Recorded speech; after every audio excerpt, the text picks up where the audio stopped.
info. Bataille de chiffres en ce jour de grève des enseignants des lycées professionnels. Les syndicats mobilisés parlent de 40 à 50% de grévistes. Ils sont moins de 11% d'après le ministère de l'Éducation nationale. Mobilisation en tout cas pour protester contre la réforme en cours de cette voie professionnelle. Réforme qui prévoit une période plus longue de stage en entreprise pour être employable plus facilement à la sortie du lycée.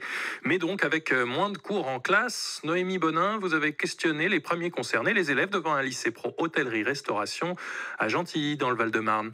Quand on demande à Lydie et Gary, aujourd'hui en terminale service-restauration, s'ils préfèrent les stages ou les cours, ils n'hésitent pas. Plus de stages personnellement, parce qu'on apprend plus là-bas et à l'école, moi j'aime pas. On aurait plus à apprendre directement dans le monde du travail plutôt que à rester au lycée. C'est juste qu'au lycée on apprend les bases, mais en stage on apprend directement à se former en fonction du monde extérieur. Je suis pas quelqu'un qui aime forcément l'école. Et c'est bien l'enjeu de cette réforme. Les 2 derniers mois de l'année de terminale seront à la carte, 6 semaines de cours ou 6 semaines en entreprise.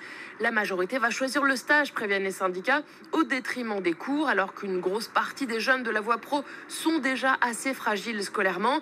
De son côté, Kodja, en classe de seconde, préfère consolider sa culture générale avant de se lancer vers l'emploi, notamment pour pouvoir évoluer dans sa carrière. Ne pas tout lâcher pour rester que dans le domaine de la cuisine et tout. C'est quand même important de connaître ce qu'il y a dans notre monde, de se renseigner sur la vie. Si on veut changer un jour et qu'on reste focalisé que sur le métier qu'on a choisi, ça va nous causer des problèmes et du coup, il faudra recommencer ses études. Donc, autant les continuer pour être sûr. La réforme de la classe de terminale doit rentrer en application dès l'année prochaine. Noémie Bonin devant ce lycée professionnel du Val-de-Marne à Gentilly. Bonjour Pascal Vivier.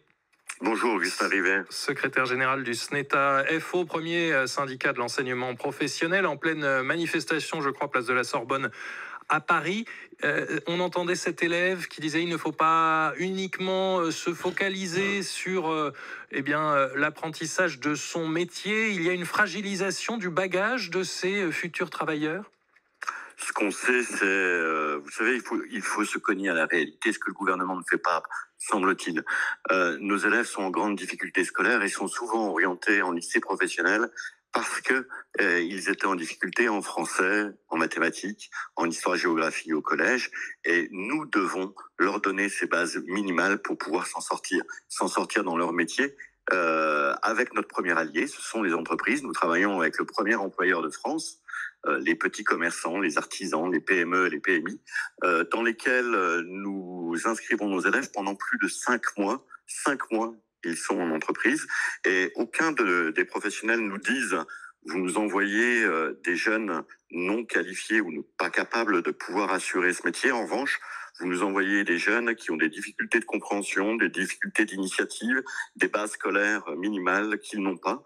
Et c'est donc de plus d'écoles dont on a besoin et pas de plus d'entreprises. Plus de stages, ça ne sert à rien aujourd'hui. Il y a une intégration suffisante des élèves qui sortent de lycées professionnels dans le monde du travail ? Plus de stages, quand je vous parle déjà de 5 mois, c'est déjà beaucoup. Et faire croire qu'en 6 semaines, on va rattraper une scolarité de 570 semaines. 18 ans de scolarité, c'est 570 semaines de scolarité. Faire croire qu'on va rattraper les retards accumulés pendant toute cette scolarité, les 6 dernières semaines, c'est se mettre le doigt dans l'œil. Il y a un risque d'avoir des difficultés pour poursuivre les études également, pour ceux qui le souhaitent, puisque vous nous parlez de ceux qui peuvent avoir des lacunes dans le monde du travail, mais certains peuvent vouloir poursuivre des études supérieures en BTS ou autre. C'est pas certain. L'année dernière, 87% des bacheliers professionnels ont participé à Parcoursup. C'est-à-dire qu'ils voulaient poursuivre majoritairement en BTS, alors que nous n'avons absolument pas créé de nouvelles places en BTS. Donc ces jeunes majoritairement veulent poursuivre pour une raison, c'est qu'ils ne redoublent plus, ils arrivent à l'heure au bac, c'est-à-dire entre 16 et 18 ans, et qu'entre 16 et 18 ans, eh bien, vous ne faites rêver personne en leur disant d'aller à l'usine, et encore moins quand il n'y a pas d'usine. Donc c'est évident que nous devons imaginer un cursus plus long en enseignement supérieur pour ces jeunes qui veulent s'y destiner. Là, vous nous parlez d'usines, vous nous parliez d'artisanat, de petits commerçants. Il y a toutes sortes de profils qui sortent de lycée pro. Ça va des métiers du soin où on forme les aides-soignants, mais également les métiers du bâtiment, les métiers de l'hôtellerie, du service, les métiers du secrétariat, de la comptabilité, de la mécanique. Tous les métiers, on forme à plus de 350 métiers dans les lycées professionnels et chaque jeune peut y trouver sa place, ça c'est sûr. Et on parle beaucoup du comportement à l'école ces derniers mois. L'apprentissage de la citoyenneté, ça se fait aussi dans ces cours en classe? Alors ça se fait, et j'allais dire que vous pourrez remarquer que c'est là où on a quasiment le moins de problèmes, parce que peut-être parce que les élèves sont plus mûrs, parce que il y a des contraintes. Par exemple, la contrainte vestimentaire, où vous avez une obligation d'avoir un uniforme lié au métier. C'est vrai pour les chefs de cuisine, mais c'est vrai aussi pour les aides-soignants. C'est vrai pour le bleu de travail, pour les mécaniciens. En tout cas, les problèmes de citoyenneté, on en a, comme partout, mais on les gère, semble-t-il, mieux.